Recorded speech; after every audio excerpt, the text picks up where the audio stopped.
Ball Agnew on the return. He's been a bright spot as of late. Nice return by Jamal Agnew. Lions crack the scoreboard on Agnew's.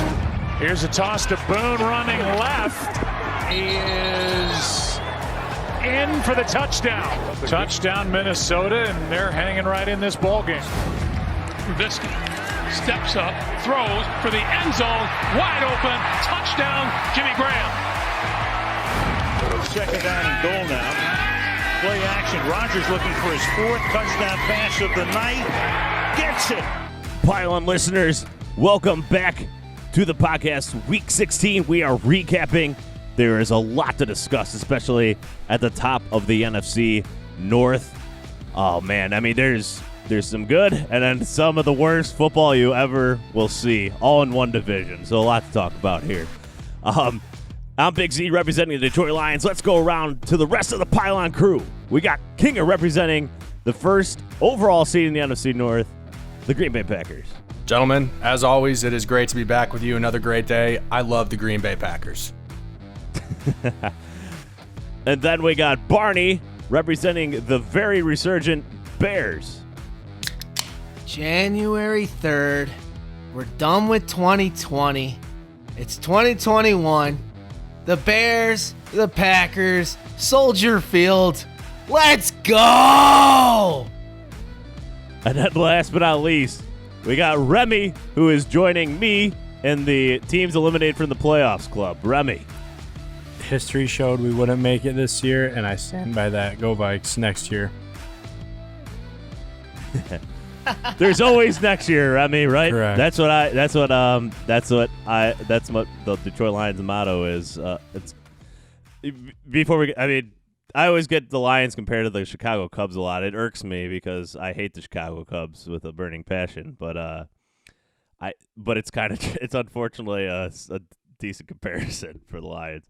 But let's move on now to what some good football teams in our division are doing, and let's start this off first, Kinger, with the Green Bay Packers. 40-14 shellacking in the snow in Lambeau. A classic game. Aaron Rodgers, 4 touchdown passes. And he just dominated. 21-25 passing, 231, 4 touchdowns. Devontae Adams, nobody can guard this man, especially the Tennessee Titans, who don't have any sort of pass rush. 11 catches, 142 yards, 3 touchdowns. But Kinger, the thing I was most impressed with was the Packers' rush defense.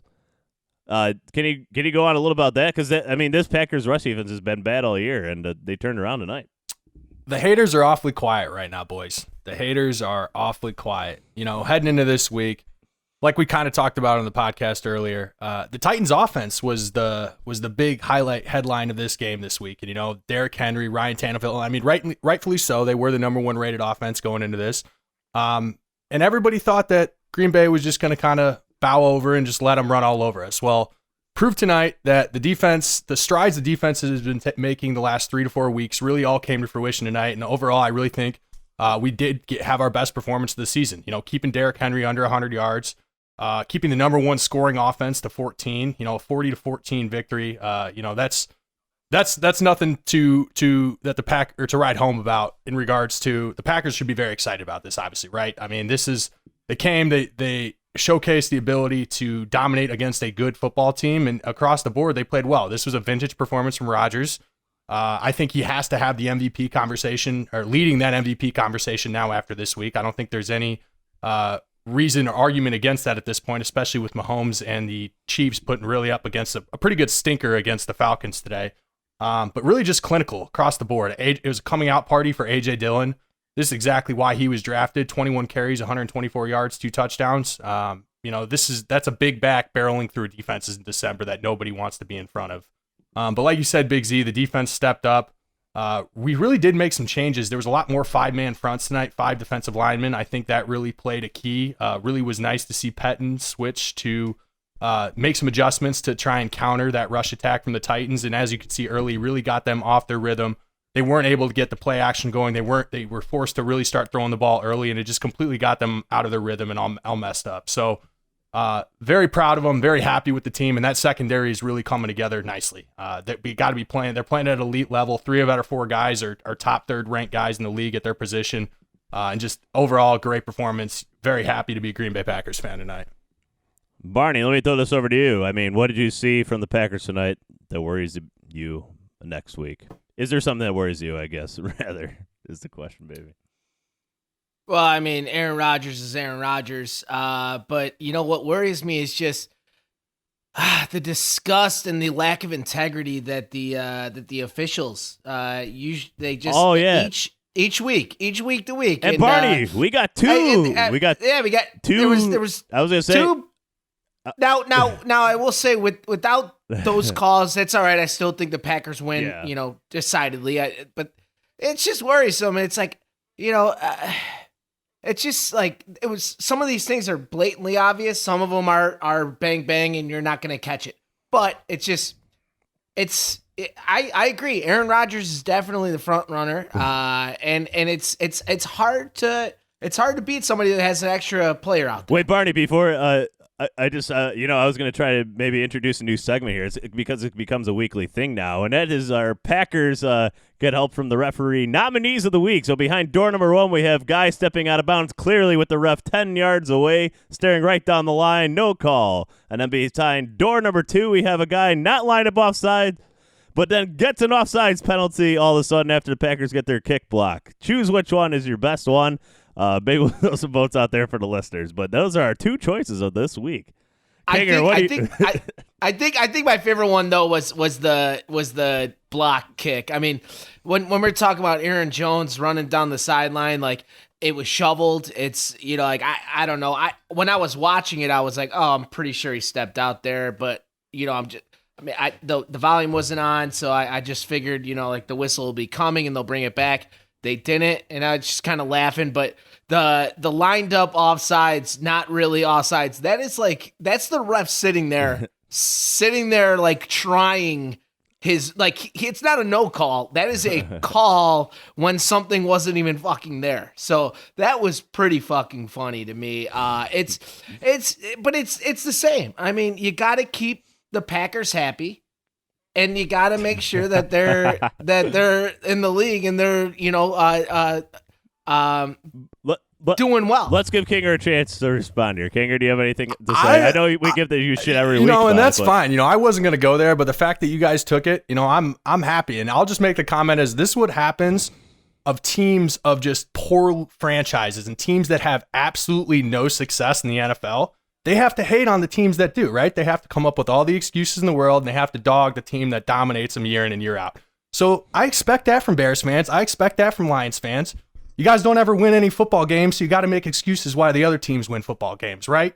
So we don't even need to break down. Why is it always Green Bay? No. I just want to say let's just. What's your take on both of those calls, though?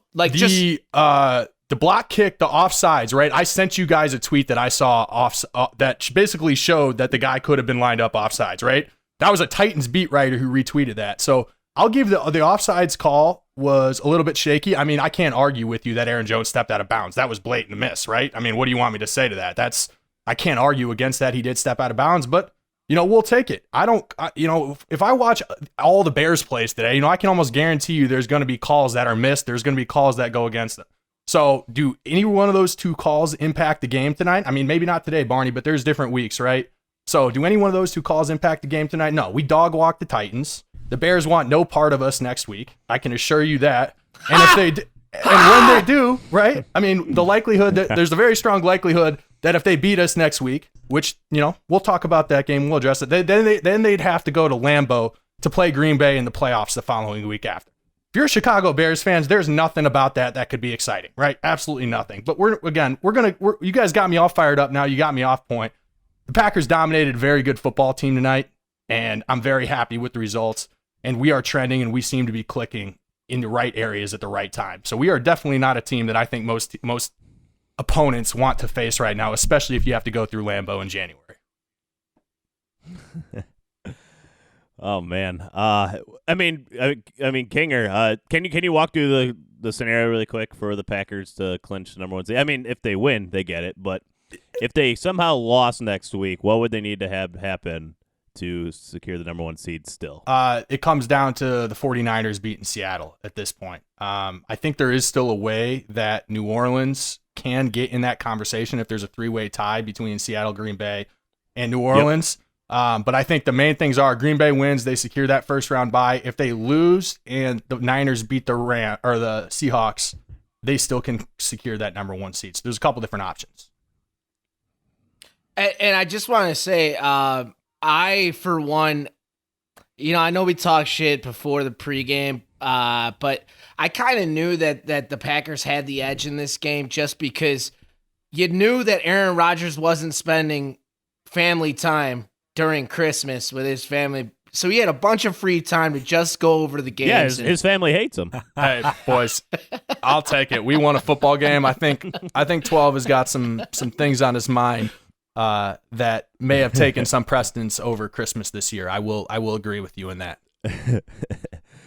there is one more thing I want to add, King, and maybe it's this year more than ever. I think I've seen on him. First of all, Rodgers, his mobility looks better than it's been the last couple of years. I don't know if it's because he's fully healthy for the first time in a couple of years. On the broadcast, we're talking about him squatting more. I don't know if that's had anything to do with it or if he's always been like that. But the other thing with him too, and I hate to admit it, but he's just like the calmest guy in the world out there. It's like nothing is. It's like he's like just woke up out of bed and just started throwing a ball around, and he's in an NFL game too at the same time. Just very calm. He's the MVP, and exactly for all those reasons you just said, Big Z. Well, maybe he's my MVP, and I think he's going to get rewarded with that when the time comes. But he said going into the season, his arm felt the best that it ever had. I think the Jordan Love pick definitely had a little bit of a chip on Aaron Rodgers' shoulders, especially with all the media attention that he's been getting. Negative media attention that he got last year with everybody calling him washed up, done, didn't think he still had it in him. I think there was a lot of motivation for a lot of people. Also, in general, thought Green Bay was going to regress that this year. That hasn't been the case. I think there was just a lot of motivation up in Green Bay this year around that clubhouse, and he's turned it into an excellent season. And again, I hope that he closes it out. Not only do I hope he completely shuts down the Bears' playoff hopes next week, but I hope he throws for another 3 or 4 touchdowns and secures that MVP race. Because if he does it again, he's definitely going to win it. Yeah, it'll be fascinating to see what happens at that MVP race. It's gonna be tight. Because if you take Patrick Mahomes out of the Chiefs, that Chiefs team is a completely different team too. So I don't know how those people make a vote like that. It's tough. It's tough.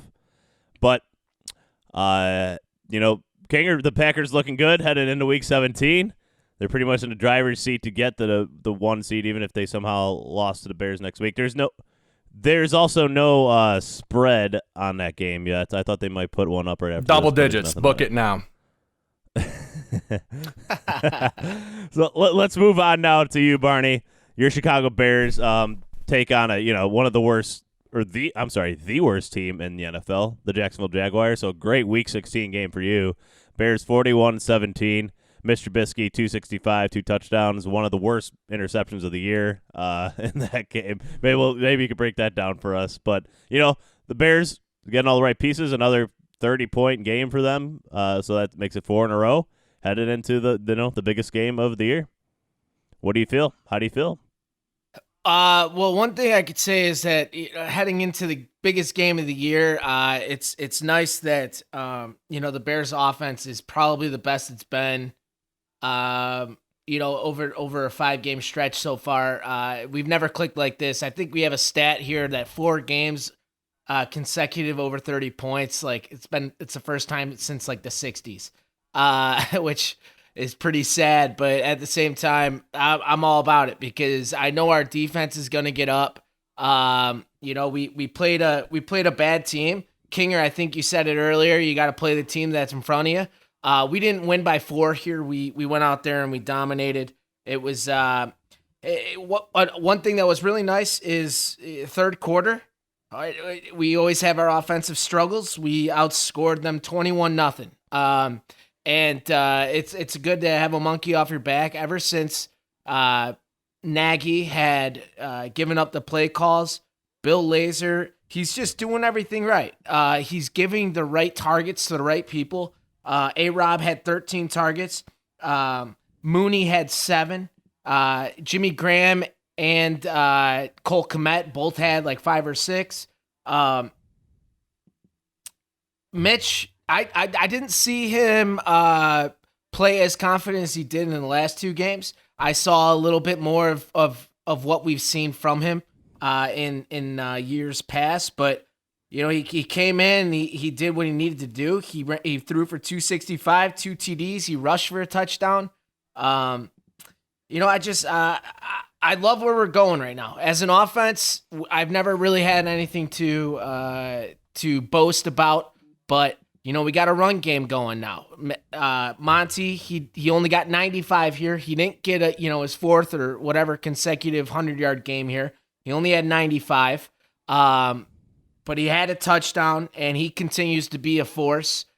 He's just always falling forward. He's always just making beautiful cutbacks, most of the time before the line of scrimmage, just to get 4 or 5 yards that are more than appreciated through his effort here. But you know what really, I know you threw a jab at me and you said, it was one of the worst interceptions of the season. It was terrible. Yeah. You know what else is terrible? You're doing a quadruple coverage, rolling out to his right and just float. I mean, what was he? Please, dude, can you break down what his thought process was there? I would love to know. Yeah, I mean, his thought process, first off, it was terrible. But, Mitch, he needs to do less sometimes, man. It's just like, dude, we don't expect you to be the guy who's going to go gunslinging and shit. But, he was scrambling a little bit. He gets confident when he scrambles. And, he was about at, the center of the field, and he starts giving Allen Robinson the thumb to go towards the pylon. And at that time, instead of giving him the thumb, he should have just thrown it then. But because there wasn't a defender besides the guy that was on Allen, so it would have been a 50-50 ball. There wasn't another guy for 10, 15 yards. But he decides to telegraph exactly what the fuck he's going to do. And he throws an awful ball. It was like a duck. It was just a horrible throw. But I don't even care, though, because we dominated. The best linebacker in the league dominated again today. He had 2 interceptions. He runs away with the stats right now. Roquan Smith is an absolute force to be reckoned with. Everyone's healthy. Everyone's playing well. And, we're going into game 16 here, week 17. We're facing our guys, and it's to get in the playoffs. And this is the best I've felt about our team in a long fucking time. Since 3 weeks ago. Kinger can get pumped up, all he wants and say that, he's going to throttle us and whatnot. I think he has amnesia. He had one game versus us in the last, 5 or 6 games that Aaron Rodgers played well, and that was the most recent one. And all the other ones, we absolutely bottled him up. So I love where we're at. We decided to go on a 6-game losing streak. I don't fucking understand how we lost to Detroit, but the past is behind us, and we're only going to the future. You got to peak at the right times, and Jimmy Graham just got 2 more fucking touchdowns. And Big Z, before you say one more thing, how about you worry about picking a better bet when you give me a bet to take, because you're 0 for 2 this season, baby. 0 for 2. Well, I'm 1 for 3 because I bet you the Lions would beat the Bears in Soldier Field. You're 1 for 3. I want to get Remy and Kinger involved. Really, so he said he didn't care about that Mitch, but the thing about Mitch is that I feel, especially in these big games here, there's going to be that one play that he completely fucks up and screws his team over. We saw it with the Lions in that game where he fumbled the ball. But let's go to you, Remy, first, just because we haven't heard you in a little bit. But do you have confidence that Mitch Trubisky has what it takes to get this team over the top in a big game like this one coming up, or if they make the playoffs? No, not at all. I have zero confidence in Mitch Trubisky doing anything in life, really. I can't. Wow, I can't get behind him. I can't really going at him. I can't get behind him. He looks good, but like you said, he makes those throws into really stupid coverage, and he's does he want to try and be Kirk Cousins and never win a playoff game until late in his career and kind of just be inconsistent consistently? So, no, I don't trust Mitch Trubisky. I trust the defense and I trust David Montgomery and their weapons. But, I mean, quarterback's probably the most – and it's the most important place on the field. And I just don't think he's got the real leadership yet. That's just my opinion from the outside looking in. Kinger, what are your feelings about Mitch coming in this game and if they make the playoffs at all? And Mitch is playing the best football he's played. I'll give him that. And the Bears do have momentum right now. And the point I'm about to make, I make it not because I'm dogging the Bears, because Barney already made a point that I've already made clear to you guys, is you play who's in front of you, right? You don't control that schedule. Strength of schedule to me, that's all a bunch of BS, right? Because you can't control that. But since the Bears got throttled by the Packers, they played the Lions, the Texans, the Vikings, and the Jaguars. None of those teams are really anything to write home about on the defensive end. I mean, the Packers have been playing a lot better. I think it is going to obviously be a step up in challenge, just overall talent on the team. And we'll see how Mitch does against a good defense, right? I think Green Bay is inching towards that good defense conversation, especially how they've played the last 3 to 4 weeks. So we'll see if Mitch can step up. Respectable, maybe a better word. Okay, yeah, respectable. We're trending. We're trending, right? So it's going to be a different level of competition next week, and we'll see if Mitch is put in a position to succeed, number one, and then number two, what he does with that will be interesting to watch. And Barney, I asked this question because there's reports coming out today before the game started that the Bears are very interested. They've been encouraged by this turnaround in the season here to extend Nagy and to extend Mitch Trubisky. How do you feel about those reports and the future? And I mean, do you think Mitch is a guy that this is a long-term thing? It's wild.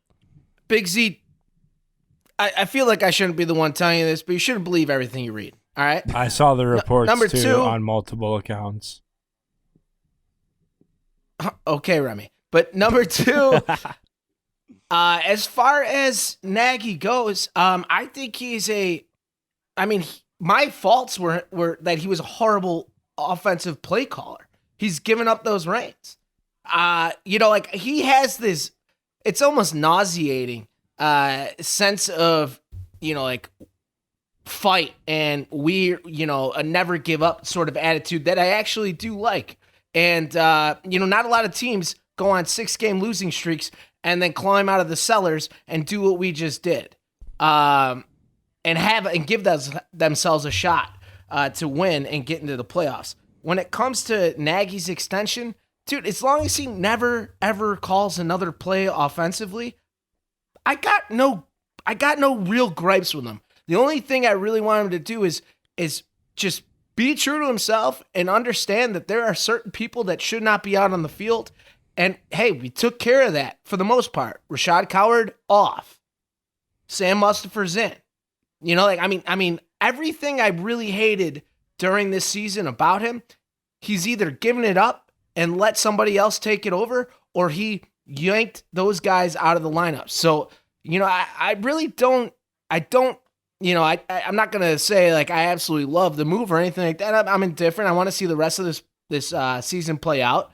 But, as far as it comes, I can't not be happy with how we played the last 4 or so games. It's just, we'll see. The offseason's a long, long season, all right? And the Bears, they got enough time to try to set the season right here. And it's in Soldier Field. It's bear weather. I think we stand a really good fucking chance. It's not going to be Trubisky, most likely winning in a shootout versus the Packers. That's not the game that we're expecting, or that's not the game that we're hoping that he's able to give us. The game is that our defense needs to be the one that's the dominant unit out there, and that's how we're going to win. If we can control the ball with a solid run game, nothing too crazy, I think the Bears will be just fine. We'll be right in it at the end of the game, and we'll take that road when it comes. Remy. I think you avoided the Yes, second Ahmed. half of that question. So you explained about Nagy, but Mitch Trubisky looking to be the franchise at quarterback for years to come, possibly. What do you think about that? Dude, that doesn't excite me. Like he's got a lot to prove, and that's what this year was about. We didn't take his 5th-year option. It was the right call. He didn't deserve it. Now, like some people are late bloomers. Some people need to get punched in the fucking face to realize, hey, I need to play better or whatever the fuck it makes them click. He got benched after 3-4 games. I can't remember what it was, but Nick Foles came in, and Nick Foles didn't play well. So the opportunity rose for him to get his spot back. And ever since, he's been fucking playing the best he's ever played. So, who knows? Maybe that benching was exactly what he fucking needed. We'll find out. It's week 17 coming up. I don't care. I mean, as far as I'm concerned, if the Bears win this game, we go to the playoffs, and let's just say we lose, or we win one game and we lose. Nothing too exciting in the playoffs. I'm fairly certain if we were to give Trubisky a contract, it's probably not going to be a fucking huge contract. It's not going to be a massive dollar amount. He didn't play well enough to get some, cornerstone for the next 6-7 year type money. So I'm not really worried about it. But he's the only quarterback to get you to the playoffs then since, Cutler? Yeah. 10 years ago? Dude, Sexy Rexy and Kyle Orton have gotten to us to playoffs. I mean, it's the Bears defense. It's not Trubisky getting us to the fucking playoffs. Yep. But yeah, go ahead, finish. No, it's you asked me, what I think about that forward too. There's solid free agents out there. There's solid. This is a great quarterback class. Who knows, man? I don't really give a shit. But now is the time where it's, hey, nut up or shut up, Trubisky. Like, this is the game. This is what you talk yourself through when you're younger. Get in the playoffs. It's fourth quarter. You're facing your rival. Let's go. Let's see what you got. Bring your lunch pail and let's go to work. All right. And I just wanted to, fair enough about Trubisky, but I want to ask you this question just because, 5 weeks ago you were saying fire them all, burn them down, the owner's out of touch. Now you're fine with Nagy again. So just a little flip-flop like most Bears fans I see out there is all. Well, you're totally misconstrued. No. I said he wasn't doing anything. I said from game 1. I said, yo, these guys need to be replaced. Nagy is a horrible play caller. Guess what? You could say all you want. Oh, now you're flip-flopping. He did now exactly what I wanted him to do. Give up fucking play calling and bench those pieces of shit that were on the team. And he did. He's not throwing the ball to Anthony Miller anymore. Our defensive tackle isn't our fucking guard anymore. So he did what I wanted. So yeah, I'm giving him the benefit of the doubt to now play. So for you to just say, oh, now you're flip-flopping, where have you been the last 15 weeks? I'm just going by your words is all I'm saying. Selective hearing. If you were owner of the Bears, Nagy would be gone. Ryan Pace would be gone already 5 weeks ago. That's what you said. So I'm just going by your words here, man. I wanted him gone because he wasn't listening to me. He wasn't listening to the Pylon podcast, but it's clear. Fair enough. It's clear that somebody showed him this because I have been raving since week 1, and he made those changes, and now I'm ready to bear down because it's bear weather, and we're going to the fucking Super Bowl. All right, and it's such a shame that this game can't be played with fans at Soldier Field. Next week is the Bears Super Bowl. It is the Bears Super Bowl. All right, Zebra. Let's relax over there. And I just want to go over your playoff scenarios really quick, Barney. So, obviously, if you win, you're in. You got a huge help from the 49ers this week, beating the Cardinals. That was a massive help to your playoff. Right now, the Bears have an 83% chance to make the playoffs. Even if the Cardinals win this week against the Rams, you also got helped by the Rams losing here. Now there's 2 scenarios where the Bears can make the playoffs. Even if they lose, if the Cardinals beat the Rams, the Bears still make the playoffs and the Rams would be out. So the Bears obviously get in by winning against the Packers, or they get in by losing, but the Cardinals beat the Rams. So there's two scenarios where the Bears can make the playoffs. Right, and there's a scenario where we can jump to the sixth, seed. So, yeah, I feel good. I feel good about this position, and you could say whatever you want. Rivalry games are different. They're different. Yeah, and we got something that we're playing for. I think more than the Pack. I mean, Pack obviously they want the bye, but they're in the playoffs. Like, they're ready to go, and they hate us just as much as we hate them. I'm not trying to desensitize that whole thing, but the Bears we are climbing out, we are clawing ourselves back into contention. This is different from being a 2-loss team or a 3-loss team. So I'm excited. It's going to be a blue collar game, and just fuck the Packers, dude. All right, let's move on now to the next game on the slate that we need to discuss. Remy, not 1, not 2, not 3, not 4, not 5, but 6 touchdowns allowed to Alvin Kamara. What is going on in Minnesota there? I know there's injuries. What is that? What you have to blame for this historic performance from Alvin Kamara? Yeah. On Saturday, or no, I'm sorry. Merry Christmas to you from Alvin Kamara. He wanted me to pass that along to you. Yeah, that's just textbook when every single one of your starting linebackers is hurt. It's the worst defensive performance of Mike Zimmer's whole coaching career. This is the worst Vikings defense that we've seen under Mike Zimmer. But to just, and it's inexcusable, 52-33. Let's just put some perspective in it, though. Going into from last year to this year, just guys that we lost, guys that make up the corners with Trey Waynes, Mackenzie Alexander, Xavier Rhodes, and then guys like the safeties, Andrew Sandejo. Then we lose our line with Everson and Linval Joseph. And then Michael Pierce decides to opt out this year. Danielle Hunter never played a snap this year. Barr never played a snap this year. Kendricks gets hurt, and Mike Hughes plays 4 games. That's 11 defensive guys that from last year to this year who are completely out. The core of our defense is completely depleted, and you have to rely on rookies. Now, there are some up-and-coming rookies. We saw Cam Dantzler with some picks his last couple games. Your guys is fighting alumni, or I should say Hardy Nickerson got a pick last game, which was great. But going into this season, I thought, our offense was going to struggle, but I couldn't be more excited to watch this offense.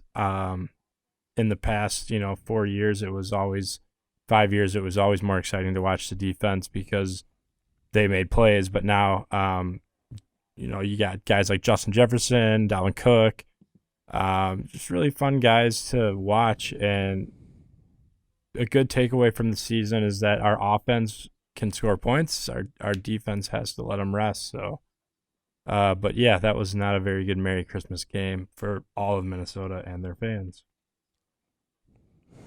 That sounds like a lot of quit in the Vikings locker room with all those people just not able to opting out, not playing. Like, I know that some of those were injuries, but that just does not sound great for the future. No, the future's bright. The future is bright for this defense. Let me tell you something. This season, we have 16 sacks as a team. Last year, Danielle Hunter himself had 14.5 sacks. So Danielle Hunter's 25 years old. Michael Pierce is 28 years old, as coming in as a younger Linval Joseph. We didn't have Anthony Barr, who was a great pass rusher, and Mike Hughes is like 22 years old, I want to say. And with guys like rookies coming in, we got a promising. Now, this isn't a full rebuild or quit. Otherwise, you'd see Zimmer out of here. So this is just what guys are hurt. It wasn't our year. That's fine, and that's it's a shot in the face and the hit in the mouth that the defense needs to wake up. And Anthony Harris hasn't been playing after coming off a 7 interception season last year. He hasn't had 1 interception this year. He'll be gone, so we'll be on the look for a safety. But no, I disagree and think, we're just depleted. We're just hurt. There's no quit. There's no quit in this Vikings squad.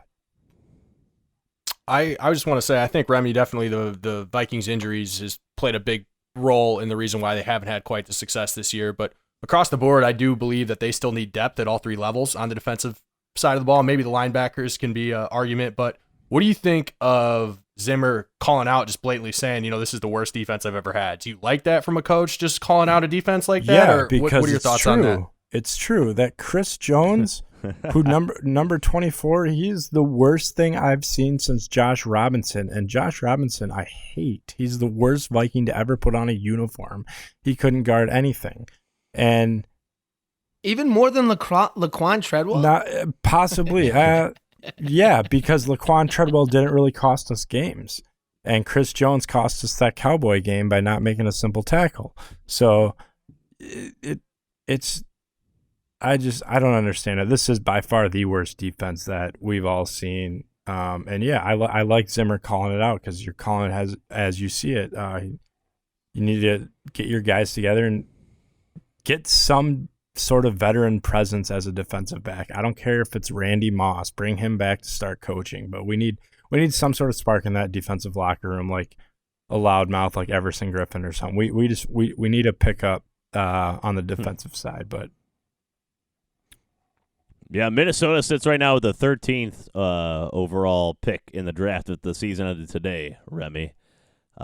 So will you be rooting for Minnesota to win or lose next week now that they're officially eliminated? Or do you always root for them to win? Yeah, I'd like to see them go out on a good note. I'd like to see Justin Jefferson go off and Dalvin Cook go off, and just for stat purposes. Because at this point, I don't think draft picks really matter. We're either going to move up a couple spots or move down. It's not like we're competing for a certain player. And I think the Vikings will probably honestly go best player available, whether it's a guard at that spot in the draft or if it's a defensive guy, or if it's a quarterback. Maybe it's the best player available. So I'm definitely still rooting for him.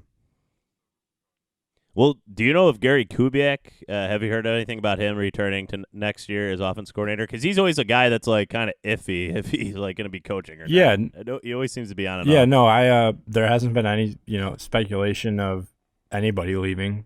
Zimmer just got extended, and there's our offense has been rolling. So no, I think he stays. All right. So, I mean, Remy, your Vikings will be traveling to Detroit next week. And speaking of Detroit, and speaking of bad, awful, complete horseshit performances by a defense, I present to you the Detroit Lions with possibly one of the worst defensive performances of all time. So let me just start by saying this happened with none of our no offense coordinator, no defensive coordinator, no head coach. One of our research assistants was the defensive coordinator for this game because he's been around for a few years and knows how to call plays. Like, he knows what defense to put in certain situations, basically.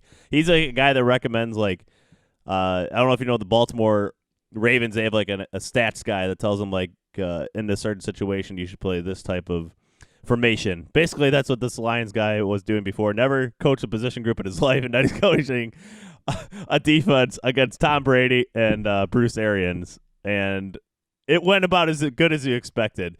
Like, our linebackers coach, like I think our equipment manager, like, became our linebackers coach. Just a complete disaster from a coaching perspective, and it definitely showed on the field. Just a colossal shit show. And that game could have been 100-0. I know. I was kind of just waiting to see if maybe the Buccaneers could get was to that 90. 400 yards in the first half? I'm pretty sure over 400 yards of offense. Yeah, it was some like it was. I think it was like 450 or something. Just an insane amount. I mean, this guy's wide open over the middle. Like, safety's not covering anybody over the middle. I don't know what.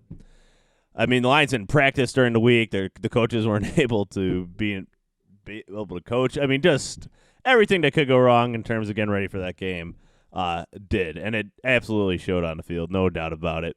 But you know what?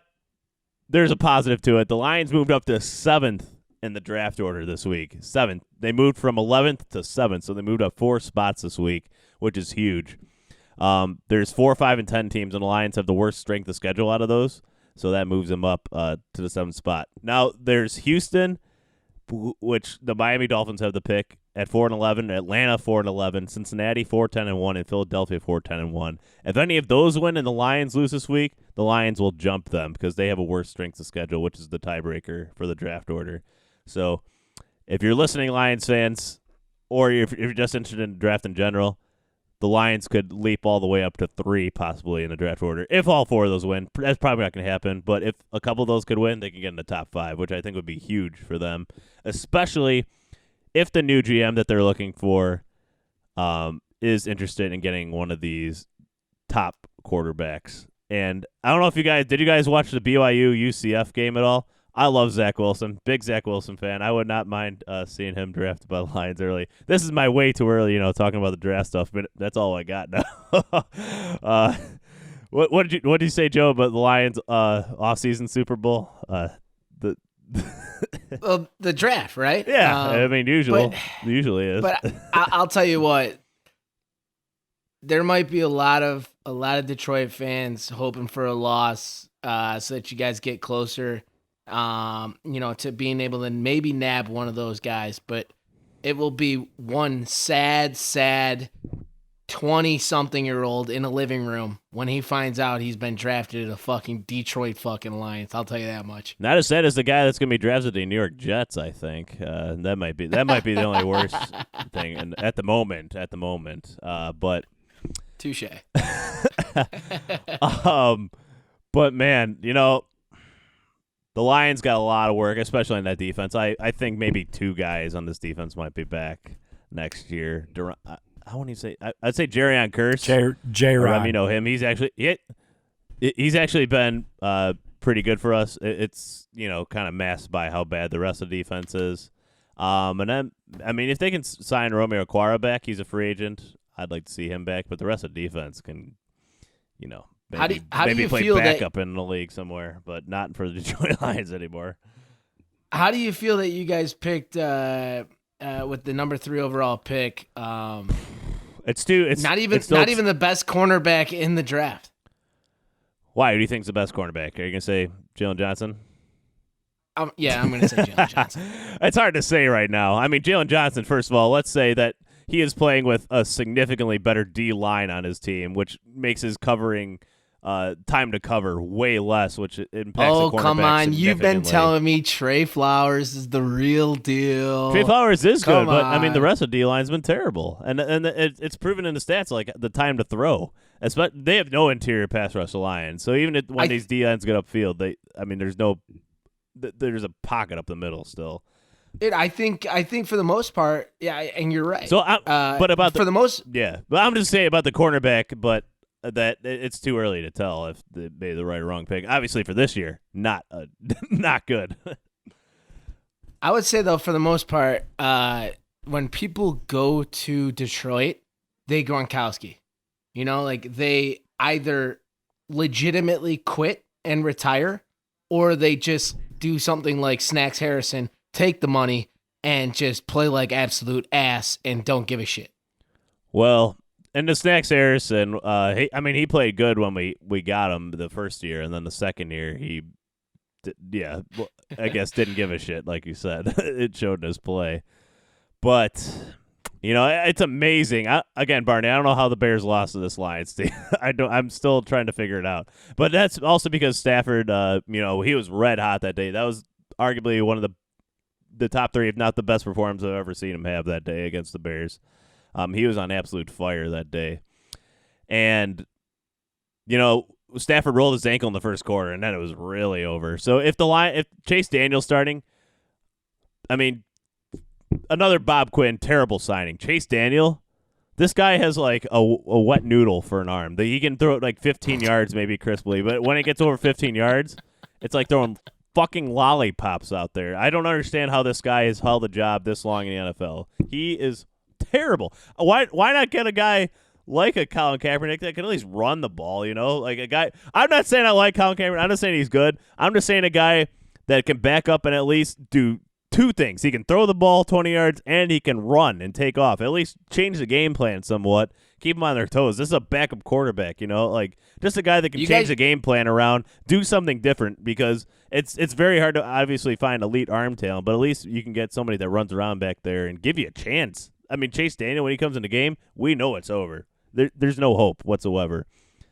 You guys should call up Denard Robinson and just see if he's willing to strap on the shoulder pads. Hey, the Lions have somebody with elite arm talent. My guy David Blau came in again. Blau. He looked better than Chase Daniel. He played in this game. Electric performance, 6 of 10 for 49 yards. He did throw a pick, but we don't have to talk about that. That's your guy with elite arm talent right there. I wouldn't mind. I would rather him be the backup Kinger, because first of all, he costs $4 million less, and second of all, I just think he's better, like straight up better. Yeah, and he's younger. Like, at least you're going to be developing this guy as a future backup in your team. I don't understand why these teams have backups like a Chase Daniel and pay him.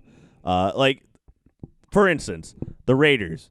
David Carr gets out. Marcus Mariota comes in. He's really fast. And he used his legs in that game against the Chargers. Now they lost, but, I mean, he gave them the best chance to possibly win, and you felt like they had a chance to win. When Chase Daniel comes in, no chance. And the only time he wins is when he plays the Lions, when he's played for the Bears and Barney.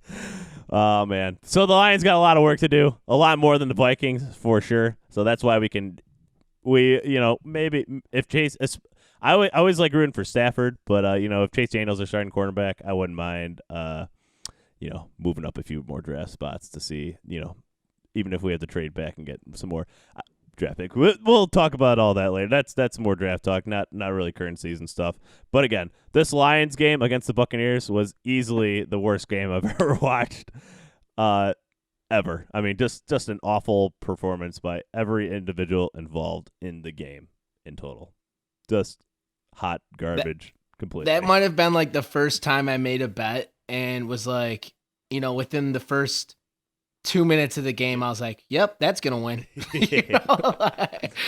I was so, I just turned the game off and I was just like, all right, I'm just going to start counting some chickens here. Oh, yeah. That's what I do best. Oh, man. And it's funny, the Lions fired a special teams coach, and then the only way they scored was a special teams return. I thought that was funny, too. Improvements, boys. Improvements there from Detroit, yeah. It's all about baby steps. All right. So I think that's going to wrap it up.